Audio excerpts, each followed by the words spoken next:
Assalamualaikum ya ade ya ote.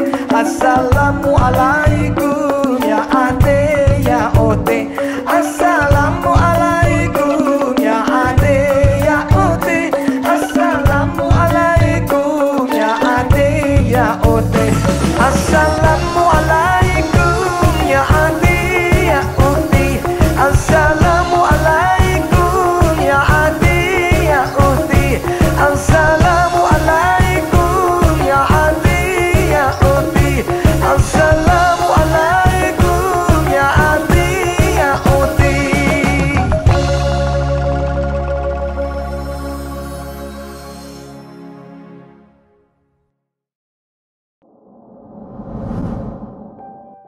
Assalamualaikum warahmatullahi wabarakatuh. Tak seorang pun bisa pergi kemanapun yang ia mau tanpa persiapan. Dan tak seorang pun yang mengundang tamu tanpa mempersiapkan diri untuk menyambutnya. Maka sama halnya dalam menyambut bulan puasa Ramadan, kita pun harus mempersiapkan diri. Marhaban ya Ramadan. Ramadan kini telah tiba. Mari siapkan pikiran, tubuh, serta hati untuk menyambut bulan suci ini. Supaya kita dapat meraih berkah Ramadan. Selamat menunaikan ibadah puasa. Semoga amal ibadah kita diterima Allah Subhanahu wa Ta'ala. Wassalamualaikum warahmatullahi wabarakatuh.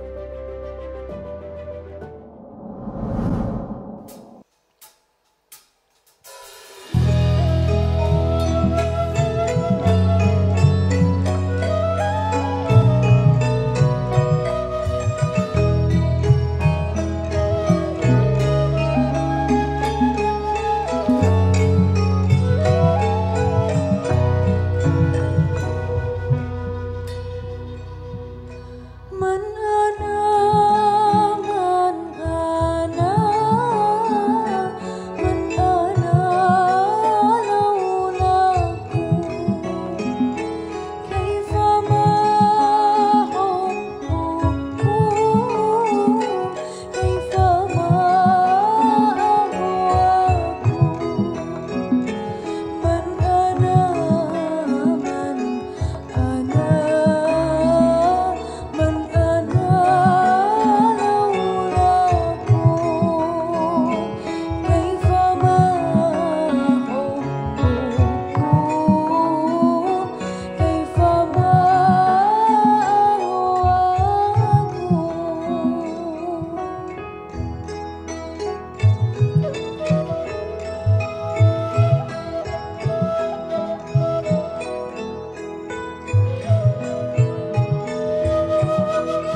Assalamualaikum warahmatullahi wabarakatuh. Selamat pagi Sobat BKN dimanapun kalian berada. Kita berjumpa dalam acara Inspirasi Ramadan, program sahur bersama Badan Kebudayaan Nasional PDI Perjuangan. Pada program sahur tahun ini, sambil sobat sekalian menikmati santap sahur, kita akan membincang dan menimba ilmu mengenai sejarah perkembangan Islam di Nusantara. Dan tentu kita akan mengangkat pemikiran para tokoh-tokoh yang berperan strategis dalam proses dakwah dan syiar Islam yang mengedepankan nilai rahmatan lil alamin, mengedepankan nilai cinta kasih, serta mengedepankan nilai-nilai kebangsaan. Pada episode kali ini, kita akan berbincang dan mengambil inspirasi dari seorang ulama dan juga pejuang. Juga merupakan salah satu mahaguru ulama-ulama di Nusantara yang berasal dari tanah Bangkalan, Madura, Jawa Timur, yaitu Kiai Haji Khalil bin Abdul Latif Al-Bangkalani, atau kita biasa kenal dengan Syekhona Khalil Bangkalan. Dalam membahas tema ini, di tengah kita telah hadir seorang narasumber yang kami undang khusus untuk menggali sisi pemikiran Syekhona Khalil Bangkalan, yang tentu akan menjadi inspirasi untuk kita semua. Beliau adalah cicit langsung dari Kiai Haji Khalil Bangkalan dan juga merupakan seorang peneliti muda manuskrip Syekhona Khalil Bangkalan yang saat ini juga merupakan pengasuh pondok pesantren Cangaan di Bangil, Pasuruan. Dan pada kesempatan kali ini atau pada periode kali ini beliau juga diamanahkan untuk menjadi anggota Lembaga Bahsul Masail, pengurus besar Nahdlatul Ulama. Beliau adalah Lora Khalili Khalil atau yang biasa kita sapa dengan Gus Oying. Assalamualaikum Lora. Waalaikumsalam. Ahlan wa marhaban. Terima kasih banyak sudah bisa memberkahi di tengah kesibukannya ini. Gimana puasanya?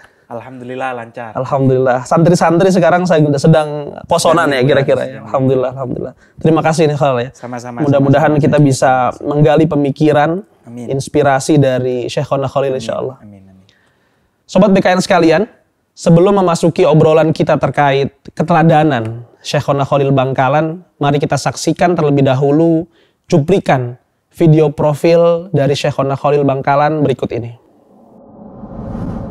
Syekh Khalil Bangkalan. Syekhona Muhammad Khalil Bangkalan lahir pada tanggal 9 Syawal tahun 1252 Hijriah, bertepatan dengan 25 Mei tahun 1835 Masehi dari pasangan Kiai Haji Abdul Latif dan Syarifah Khotijah. Gelar Syekhona yang bermakna guru kami disematkan pada Kiai Khalil karena banyak muridnya menjadi ulama besar di kemudian hari. Kiai Haji Hashim Asy'ari, pendiri organisasi Nahdlatul Ulama, salah satu muridnya yang paling masyhur. Kiai Khalil Bangkalan menempuh proses pendidikan yang panjang dan berat. Beliau berpindah-pindah guru dari Madura hingga ke Makkah. Dengan segala keterbatasan di zamannya, beliau bersungguh-sungguh dalam menimba ilmu. Saat ini, sudah banyak manuskrip kitab karangan Syekhona Khalil yang ditemukan. Ada sekitar 33 manuskrip kitab karangan beliau yang berhasil dilacak dan 8 kitab berhasil ditulis ulang dan diterbitkan dalam cetakan baru. Syekhona Khalil wafat di Martajasah, Bangkalan pada Kamis 29 Ramadan tahun 1343 Hijriah, bertepatan dengan 23 April tahun 1925 Masehi. Beberapa guru beliau, baik dari periode Jawa dan Mekah diantaranya, Kiai Haji Abdul Latif, Tuan Guru Dawud, Tuan Guru Agung, Kiai Abu Zarin Binongan, Kiai Abdul Bashar Banyuwangi, Syekh Nawawi Al-Bantani, Sayyid Ahmad bin Zaini Dahlan, Syekh Abdul Hamid bin Mahmud Asy-Syarwani, Syekh Umar Khotib Bima, Syekh Ahmad Hatib Sambas, Syekh Utsman bin Hasan Ad-Dimyati.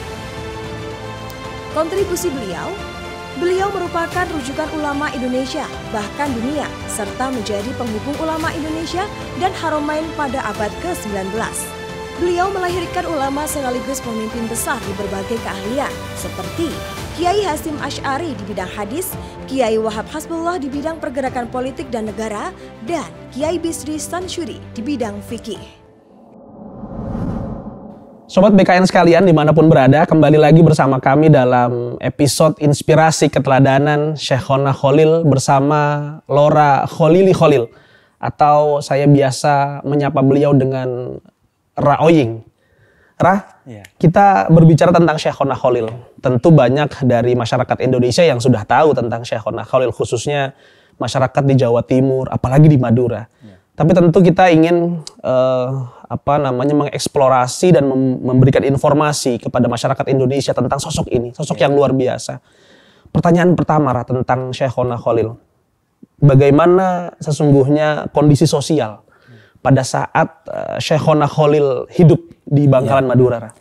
Jadi kondisi Madura ketika itu sangat-sangat tidak mendukung sebenarnya untuk iklim-iklim berkembangnya Islam di sana. Karena ketika itu Raja Cakraningrat II itu sedang atau sangat-sangat taat kepada Company. Sehingga berkembangnya Islam di Madura melalui berkat Syekhona Khalil merupakan satu keajaiban yang luar biasa.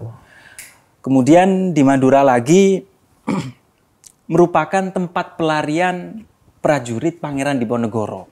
Kita tahu Cakraningrat II diminta Belanda untuk mengirimkan pasukan dan menghabisi Pangeran Diponegoro. Sehingga iklim di sana itu kurang mendukung sebenarnya untuk berkembangnya Islam di sana. Baiklah. Kalau Syekhona Khalil sendiri dalam artian di bawah tekanan juga sebenarnya. Di bawah tekanan juga. Baiklah. Ketika kita lihat bahwa kondisi masyarakat atau kondisi sosialnya memang di bawah penjajahan, tentu pasti kita akan melihat bahwa Syekhona Khalil punya peran besar nantinya. Betul. Bagaimana kemudian dia memberikan semangat kepada masyarakat, kepada rakyat sekitar untuk kemudian bisa melawan penjajahan. Betul. Tapi sebelumnya kita ingin tahu, Ra. Tentu para ulama memiliki sanad keilmuan, gitu kan ya. Perjalanan kehidupan dia, keilmuan spiritual dan lain sebagainya. Bisa dijelaskan secara singkat, Ra. Cerita sedikit bagaimana sesungguhnya riwayat kehidupan, riwayat keilmuan dari Syekhona Khalil Bangkalan. Jadi pada tahun 1820-an, 1820 ya, Ra. awal abad 19, Baik. Hamengkubuwono IV meninggal dunia secara mendadak. Sehingga Hamengkubuwono V yang merupakan calon raja berikutnya yang masih berumur 2 tahun diangkat menjadi raja. Baik. Itu di daerah mana itu, Ra? Di daerah Magelang. Oh, Magelang. Di daerah Magelang, Jogja. Nah, akhirnya ketika upacara pengangkatan raja, Smithard, Gubernur Jenderal Hindia Belanda ketika itu, melakukan satu penghinaan, yakni menduduki singgasana raja. Baik. Hal ini membuat orang-orang tidak terima. Orang-orang Jawa khususnya tidak terima dengan perlakuan Belanda tersebut.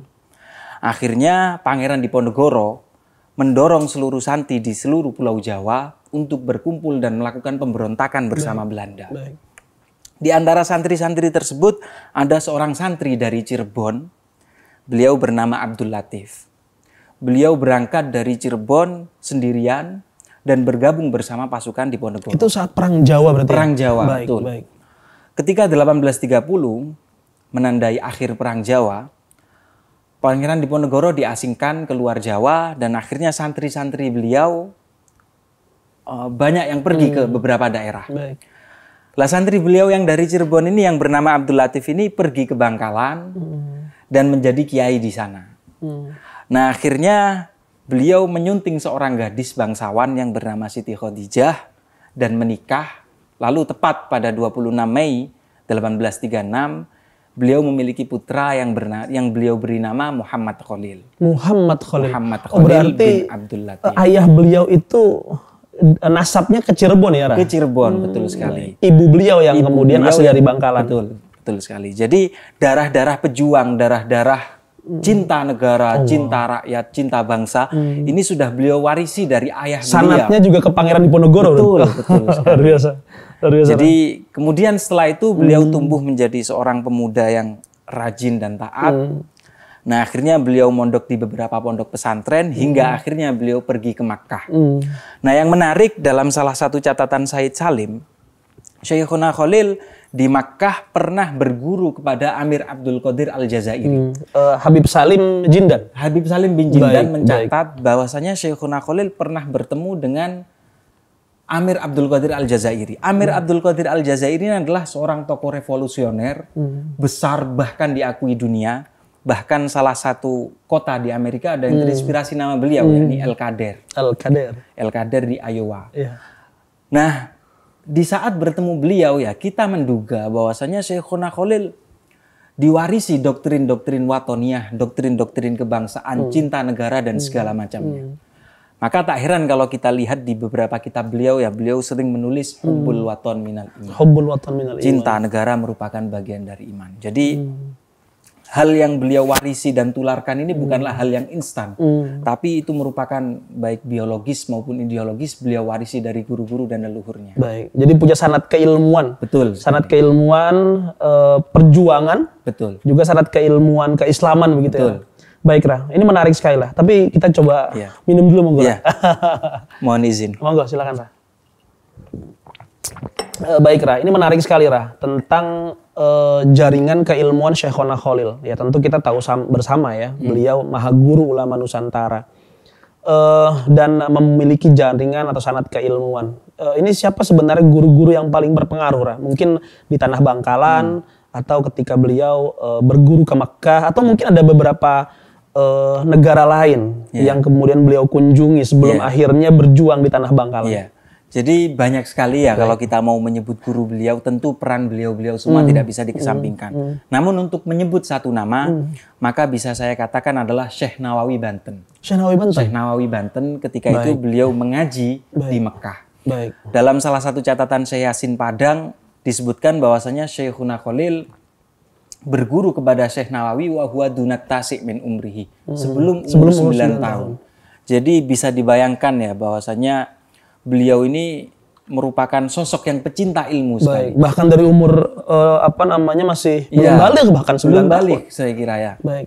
Di usia anak-anak yang lain masih bermain kelereng, beliau sudah mewarisi keilmuan yang luar biasa dan perjuangan yang sangat-sangat ikhlas demikian. Syekhona Khalil Bangkalan berarti ya. Jadi kalau Syekhona Khalil Bangkalan juga punya jaringan juga ke Syekh Ahmad Zaini Dahlan berarti ya. Dan beberapa ulama-ulama Nusantara, ulama-ulama Haramain yang lain begitu ya. Dan lagi sedikit informasi ya karena panjenengan adalah Azhariyin ya. Masya Allah. Syekhuna Khalil juga bisa kami katakan Azhariyin. Azhari. Karena beliau pernah mengaji langsung kepada Syekh Ibrahim Al-Bajuri. Oh, Syekh Ibrahim Al-Bajuri. Syekh Ibrahim Masya Allah, memang sepertinya satu angkatan dengan Syekhona Khalil. Syekh Nawawi Banten. Betul. Jadi ada kisah juga bahwa Syekhona Khalil juga pernah bertemu dengan Syekh Ibrahim Al-Bajuri ke Mesir. Baik. Dan bahkan di beberapa manuskrip beliau menyalin langsung Hasyiatul Bajuri syarah Allah luar biasa. Syekhona Khalil Al-Bangkalani Al-Azhari.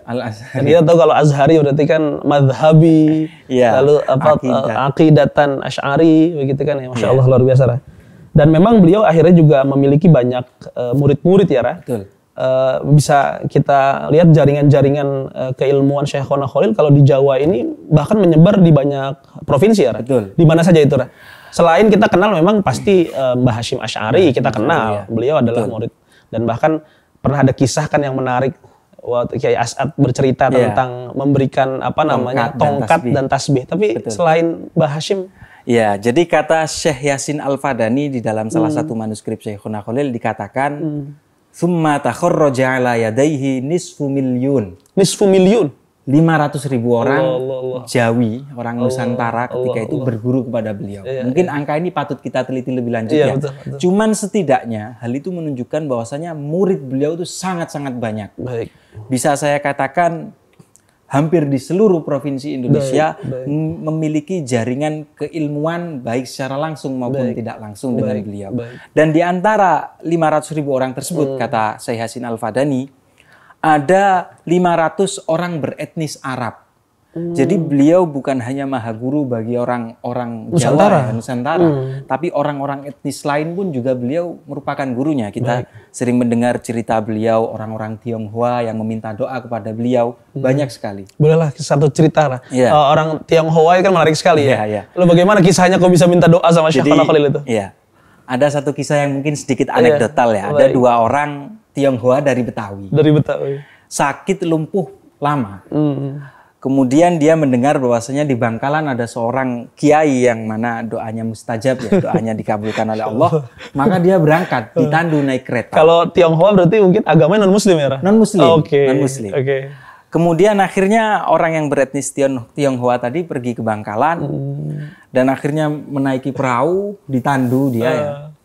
Kemudian ketika sampai pelataran rumah beliau, Syekhuna Khalil keluar membawa arit, celurit kalau kata orang Madura. Iya, Madura itu. Iya, betul. Iya.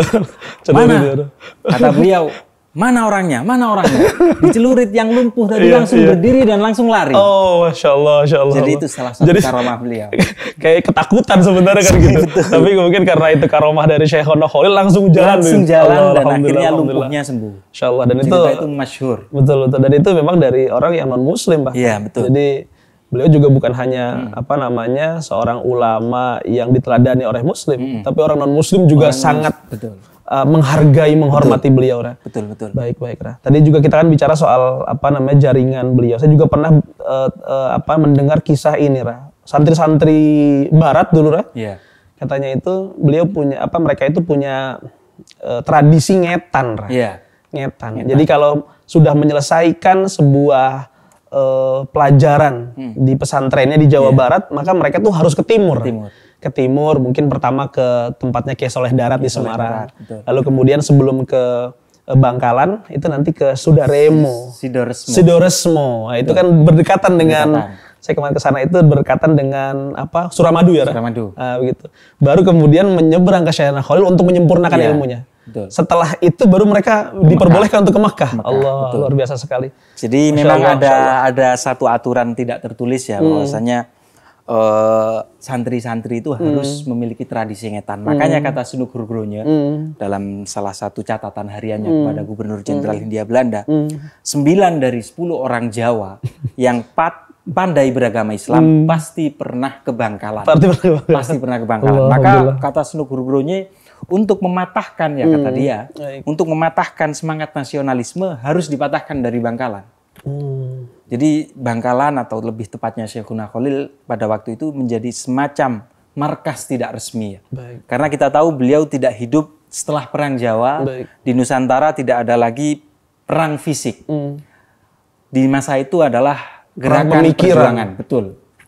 Maka tidak heran ya kalau Syekhuna Khalil ini menjadi guru bagi banyak pemikir-pemikir bangsa. Saya katakan demikian karena ya kita tahu salah satu murid beliau adalah Kiai Haji Mas Mansur. Kiai Haji Mas Mansur adalah salah satu tokoh penting di Sarekat Islam dan juga Muhammadiyah. Kita tahu lagi Kiai Hasyim Asy'ari, NU tidak terhitung jumlahnya. Bahkan Dr. Satiman ya dalam Kongres Kepemudaan ini pernah mengutip pidato Syekhuna Khalil di dalam Kongres Kepemudaan di Solo. Artinya pengaruh Syekhuna Khalil tidak hanya di kalangan pesantren. Tidak hanya di kalangan pesantren. Para negarawan, para founding father kita itu justru juga mengambil inspirasi dari beliau. Baik, Ra. Berbicara tentang perjuangan kebangsaan beliau, Ra. Tadi perjuangan keilmuan, sanad keilmuan beliau. Ini bagaimana sesungguhnya perjalanan dari kontribusi kebangsaan Syekhuna Khalil dari pra kemerdekaan bahkan pasca kemerdekaan. Jadi saya kira cara dakwah beliau itu adalah warisan sesungguhnya bagi kita. Beliau di masa hidupnya mendapat tekanan dari pemerintah Bangkalan agar ketika khutbah Jumat ini dipaksa untuk memuji kerajaan Bangkalan. Dipaksa memuji ma laisa fihi, sesuatu yang mereka tidak miliki. Nah, akhirnya beliau melakukan satu perlawanan kultural yang berupa beliau membuat banyak sekali masjid. Di Bangkalan? Di Bangkalan. Di pesisir-pesisir Bangkalan banyak sekali orang bilang ini Masjid Syekhuna. Sampai sekarang masih banyak? Sampai sekarang masih banyak. Dan di masjid-masjid tersebut beliau membuat satu teks khutbah yang nanti di malam Jumat akan disebarkan dan nanti akan dibacakan di situ. Jadi cara dakwah beliau tidak langsung mengkonfrontasi, tidak langsung frontal, tidak, akan tapi cara dakwah beliau adalah dakwah kultural. Dan itu adalah salah satu warisan yang menurut saya berharga hingga saat ini. Baik, Ra. Jadi memang tidak memimpin peperangan ya. Iya, betul. Tapi karena justru di masa beliau perjuangan fisik sudah tidak baik. ada. Tapi memang di Bangkalan itu ada kisah tentang ini ya, Ra, apa penjajahan Belanda masuk ke sana ya, Ra? Ada. Kalau kita kan tahunya mungkin sampai Surabaya ya. Betul. Tapi kalau di Bangkalan, di Madura itu Belanda juga masuk di sana ya? Masuk di sana. Cuman kan perang fisik dimulai di tahun 40-an ya, tahun ketika beliau sudah tidak. Mungkin Belanda nggak berani masuk Madura, Ra? Betul. Baik. Ada satu cerita lagi ya, bahwasanya beliau ini pernah dipenjara oleh Belanda karena aktivitas beliau yang mencurigakan. Akhirnya beliau dipenjara, beliau nurut, beliau mau dipenjara oleh Belanda, beliau tidak melawan. Karena kita padahal tahu, beliau bisa ya, beliau santrinya bisa, banyak. Santrinya banyak. Nah akhirnya di penjara Belanda memberlakukan aturan jam jenguk. Oke. Namun karena beliau adalah tokoh besar ya, maka santri-santri beliau ini menjenguk beliau 7 kali 24 jam. Allah. Sehingga akhirnya membuat Belanda kewalahan dan akhirnya beliau dilepaskan. Allah. Itu luar biasa. Jadi perlawanan beliau adalah perlawanan yang sangat halus sekali. Betul. Ra. Baik, Ra. Perjuangan kebangsaan beliau sudah kita bicarakan. Sekarang kita mungkin ingin lebih mendalami tentang warisan beliau. Iya. Baik warisan fisik dan non fisik ya. Ya warisan non fisik pasti warisan non fisik pasti banyak di hati nurani kita semuanya, kecintaan terhadap apa. Warisan fisik ini, Ra. Ya mungkin beliau pasti mengarang kitab muallafat. Banyak pasti muallafat. Bahkan saya juga pernah mendengar di Bangkalan sana itu kemarin ada semacam pameran turos Syekhona Khalil Bangkalan. Betul sekali. Insyaallah itu gimana kisahnya, Ra? Jadi hal itu dimulai dari ketika Ketua Lajnatut Turos Lora Usman Hasan. Ketika itu beliau menemukan beberapa manuskrip kitab beliau. Selama ini kita ketahui bahwasanya ulama Indonesia tidak dikenal sebagai muallif, tapi mayoritas dikenal sebagai murabbi. Nah, hal ini penemuan manuskrip dari Syekhuna Khalil membantah anggapan tersebut. Baik. Ternyata beliau ini banyak sekali mengarang kitab. Sejauh ini ada sekitar 30 kitab beliau yang terdata yang kami miliki. Dan akhirnya kami menginisiasi, ya kami bersama pondok pesantren lain tentunya, menginisiasi bersama-sama agar warisan-warisan tersebut bisa diketahui oleh dunia bisa diakses Islam. lah ya. Bisa diakses. Karena gak kalah loh sebenarnya ulama kita ini dengan ulama internasional. Warisan ilmiah beliau itu gak kalah jauh. Jadi akhirnya yaitu timbullah gerakan yang disebut dengan Nahdlatul Turos, kebangkitan warisan ilmiah para ulama untuk menyongsong satu abad NU. Baik. Nahdlatul Turos itu berarti terinspirasi dari tahqiq turoth yang digerakkan oleh Bangkalan. Betul, insya Allah begitu. Alhamdulillah. Dan itu akhirnya menjadi inspirasi banyak. Iya. Kemarin juga saya dengar ada pameran Turoth Syekhona Nawawi Banten. Nawawi Banten. Allah. Lalu kemudian nanti mungkin ada banyak kita yang lain. Ya, ini sebuah perjuangan. Tentu kita berharap bahwasanya ulama-ulama lain, dzurriyyah dari pondok pesantren lain agar melakukan hal yang sama. Kiai Soleh Darat, Sayyid Salim bin Jindan dan seterusnya. Pekerjaan besar sekali, Ra. Masya Allah, luar biasa. Dan sampai hari ini ada berapa manuskrip lah yang sudah dicetak karangan Syekhona Khalil? Karangan Syekhona Khalil kurang lebih ada 9 manuskrip beliau yang dicetak, beberapa berbahasa Arab dan beberapa berbahasa Jawa. Jadi itu merupakan satu pendekatan dari beliau. Jadi Syekhona Khalil juga menulis dengan bahasa Jawa karena beliau orang Jawa dan juga bahasa Arab. Bahasa Arab. Yang sangat baik pastinya. Betul. Kenapa, Ra, kemudian menulis dengan bahasa Jawa itu, Ra? Kira-kira mungkin ada unsur nilai budaya atau seperti apa itu, Ra, kira-kira menurut jenengan? Kitab beliau yang ditulis dalam bahasa Jawa diantaranya adalah Isti'dadul Maut, persiapan menuju kematian. Itu beliau tulis dengan bahasa Jawa. Dugaan saya, beliau menulis dengan bahasa Jawa, padahal kita tahu beliau orang Madura ya. Beliau menulis dengan bahasa Jawa agar kitab tersebut bisa dijangkau oleh semua kalangan. Kita tahu sebelum bahasa Melayu berkembang di seluruh Indonesia, lingua franca bagi pesantren adalah bahasa Jawa. Bahkan bisa dikatakan bahasa ilmu saat itu ya, Ra? Betul. Sehingga kiai-kiai kita di zaman sekarang itu harus banyak menulis juga di dalam bahasa Indonesia. Baik, Ra. Ini luar biasa sekali, Ra, ya. Perjuangan beliau, kebangsaan, keislaman, lalu kemudian beliau meninggalkan warisan yang luar biasa. Kitab-kitab beliau yang sekarang memang lagi diusahakan ini oleh para dzurriyyah. Mudah-mudahan ini selalu dapat keberkahan lah, dimudahkan oleh Allah, insya Allah mudah-mudahan. Baik, Ra, ini pertanyaan terakhir nih, Ra. Ya, kita tentu ingin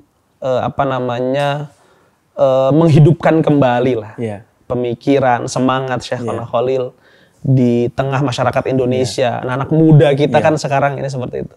Kalau saya ngeliat jenengan ini kan anak muda banget.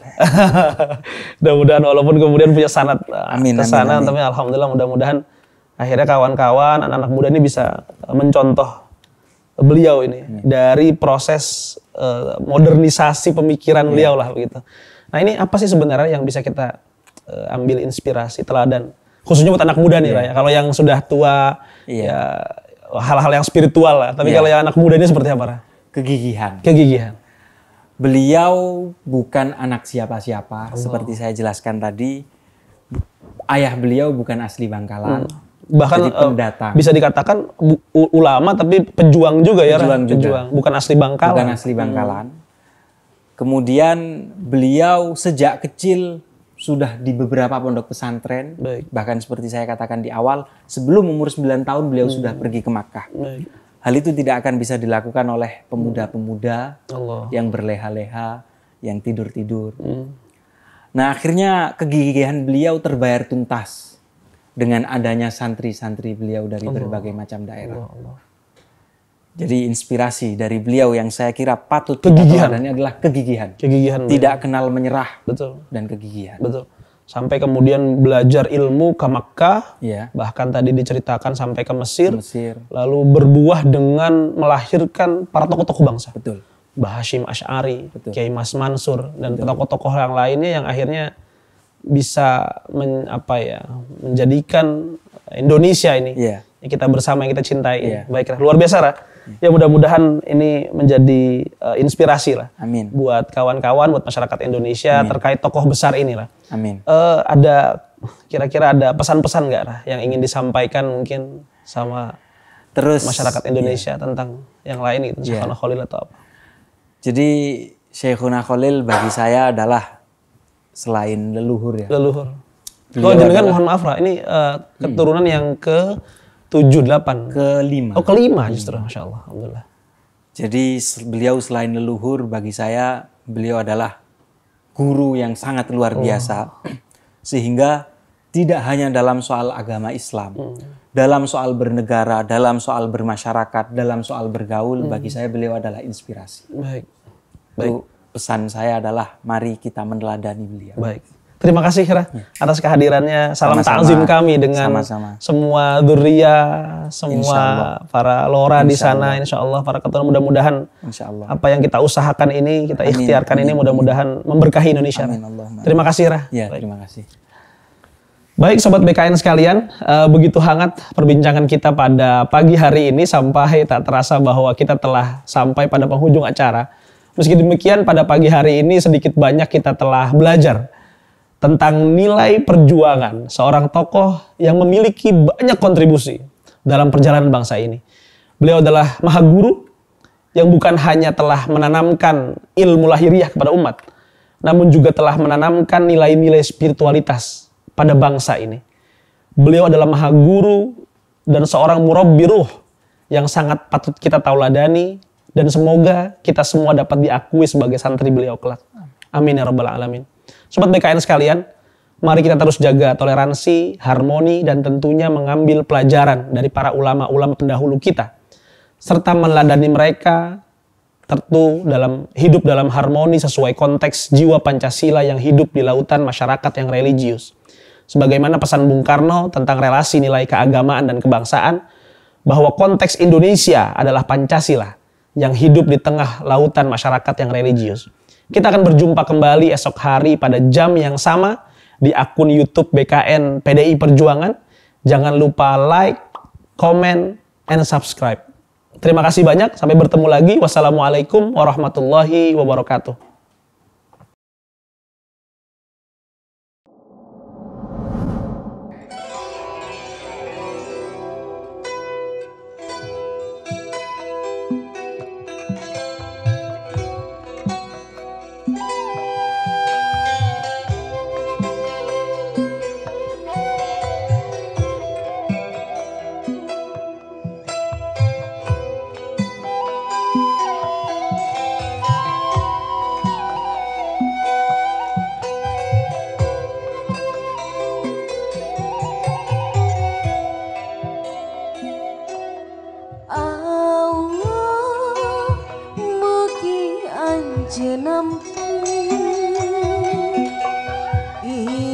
abdi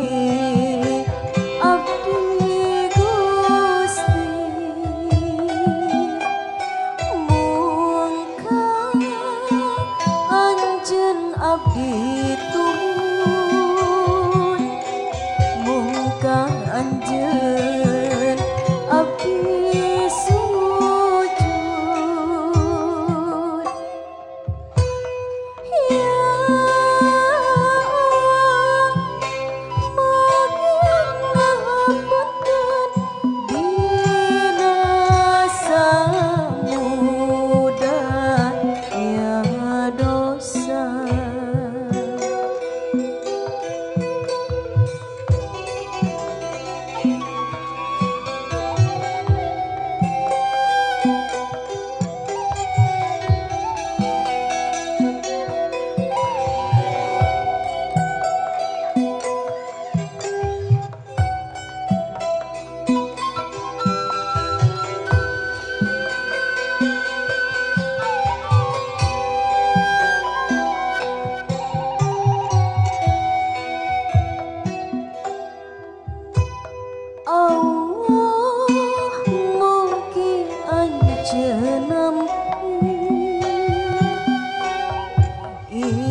abdi